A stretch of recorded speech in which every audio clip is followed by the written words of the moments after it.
Namaskara and welcome to a village story. One woman's journey from city chaos to village calm. I am Akshita and this podcast is my journey from the noise of the city to the stillness of the soil. Through honest reflections, everyday moments, and raw emotions, I'll take you along as I navigate life in a small village. From marrying a farmer to rediscovering what truly matters. Whether you're someone dreaming of a slower life or simply looking to feel a little more grounded, you are in the right place. So grab a cup of chai, settle in, and let's begin. Elections. This word never carried much weight while I was in the city, except for the bonus holiday and the short errand of casting my vote. No drama, no build up. It was a plain one day affair. But the year I got married also happened to be the year of the state elections. And I was in no way prepared for how a village transforms for this grand event. The men who would usually loiter around, chit-chatting without much purpose, suddenly had important work and places to be. They looked unusually responsible for a change. My husband's phone started buzzing with calls from people I had never even heard of. I felt like a dazed child, watching a drama unfold for the very first time. One evening, while sipping hot tea on the veranda, I finally asked my husband what all this conundrum was about. He casually shrugged. Elections are around the corner, Allah. My blank stare forced him to expand. That is when I learned how the hierarchy of leaders gets activated like a well-oiled chain reaction. The big city leader triggers the district leader, who activates the taluk leader, who in turn stirs up the village party leader, until even the tiniest hamlet like ours finds itself on duty. Each village leader, of course, has his own loyal gang of boys to assist him.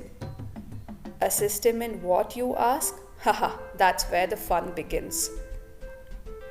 Our small, otherwise forgotten hamlet suddenly became the center of attention. Every single vote mattered, and the leaders knew it. Overnight, villagers were treated like kings and queens. One morning, our sleepy lanes turned into a hive of activity. Men going door to door, gathering people, including the women. Everyone was herded towards the old Ram Mandir. Instructions were handed out on what questions to raise and what demands to make. Garlands were being strung, and my mother-in-law ceremoniously pulled out a brand new shawl from her almirah, reserved for such occasions. And me, I wandered around in a daze, unsure of my role. Nobody instructed me, nobody ordered me about. I was the odd one out, too educated perhaps to be herded into rehearsed demands. It was almost comical, standing there as both insider and outsider, watching democracy play out like a village theatre. The wife of our district leader arrived one hot afternoon in a mini convoy of cars that made our tiny lanes look narrower than ever. Draped in her trademark kanchi sari, she stepped out with folded hands, greeting everyone with the same rehearsed namaskara. She was ushered into the only chair inside the Ram Mandir while my villagers squatted on the floor around her, as if this was all part of a play they had rehearsed for months. And then, like a perfectly timed cue, the women began voicing their demands.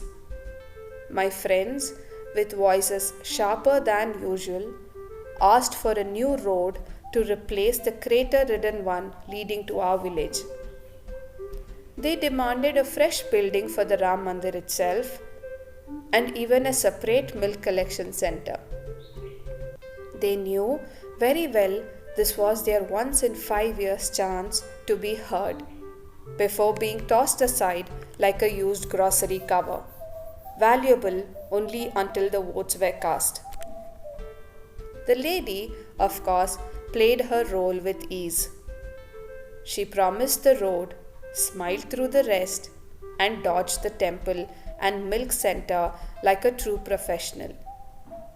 In less than 5 minutes, she was back in a car, ready to repeat the performance in a dozen other villages that same evening.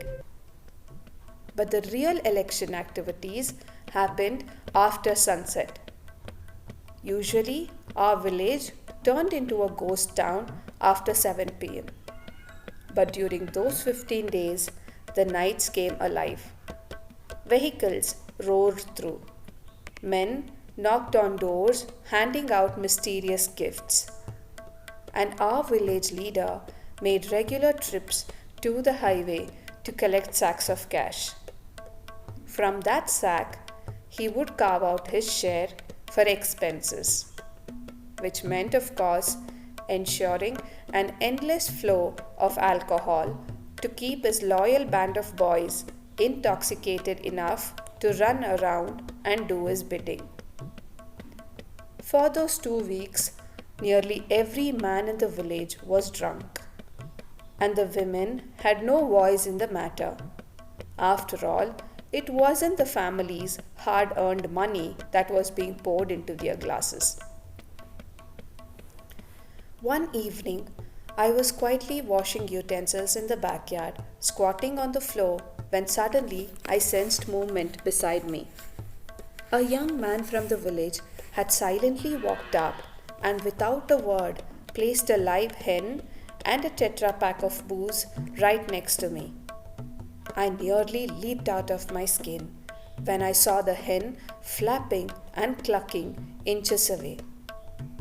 He turned on his heel to leave as if I was invisible when I called out sharply, "What is this supposed to mean?" I demanded. He mumbled that my husband had been informed over the phone. That dismissive answer was enough to set me off. I raised my voice, repeating the question until he admitted. This package was a gift from the same lady who had graced us recently. I yelled at him to come back immediately and take those things away. He looked stunned, then scurried back, collected the hen and the tetra pack and disappeared. A little later, my mother-in-law walked in, beaming with 4 crisp currency notes in her hand. "Per head, they are giving money," she explained proudly. "Since there are 4 of us, we got 4 notes." I didn't know whether to laugh, cry, or scream. Like always, I waited for my husband to return so I could make some sense of the madness swirling around me. I narrated the entire hen and alcohol episode to him and firmly declared that I would not touch the cash my mother-in-law had so proudly brought home. He listened quietly, then gave me his trademark smile, the kind that says, "Here she goes again." And in his matter-of-fact tone, he replied, "Those things won't go back to the leader anyway. Someone else will end up using them in the village. Why do you call it selling your ethics? Look at it this way. These leaders have truckloads of black money stashed away.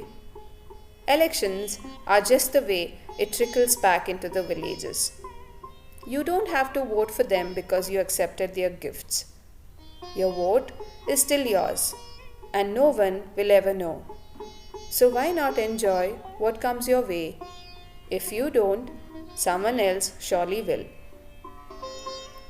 I didn't know whether to admire his practicality or get furious at his logic. The village, meanwhile, stayed alive for the next 15 days. Nights echoed with the sounds of motorcycles, drunken laughter, and hurried whispers. Men stumbled around in a perpetual haze, while women quietly tolerated it all, waiting for the fever to pass. Finally, the big day arrived. My husband and I walked to the nearby government school to cast our votes. Ironically, many of the men lay drunk and did not even cast their votes.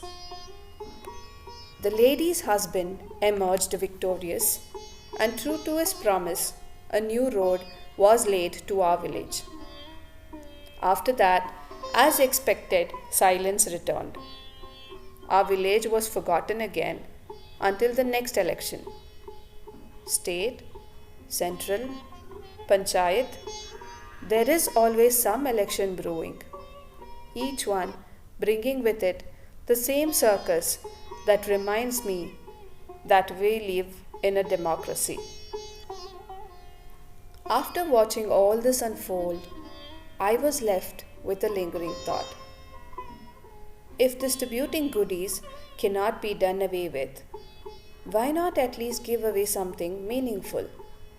Imagine if they funded our tiny school, or distributed torches to farmers who walk in the dark to guard their crops, or even gloves for women whose hands itch after pulling out Parthenium weeds.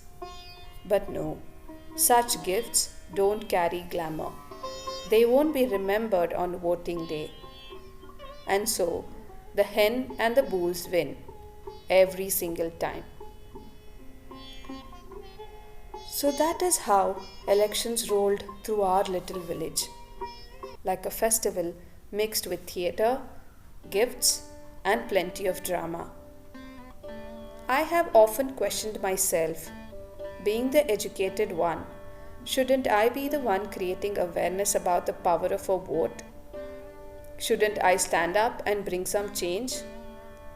For years, I have beaten myself up for not being that person.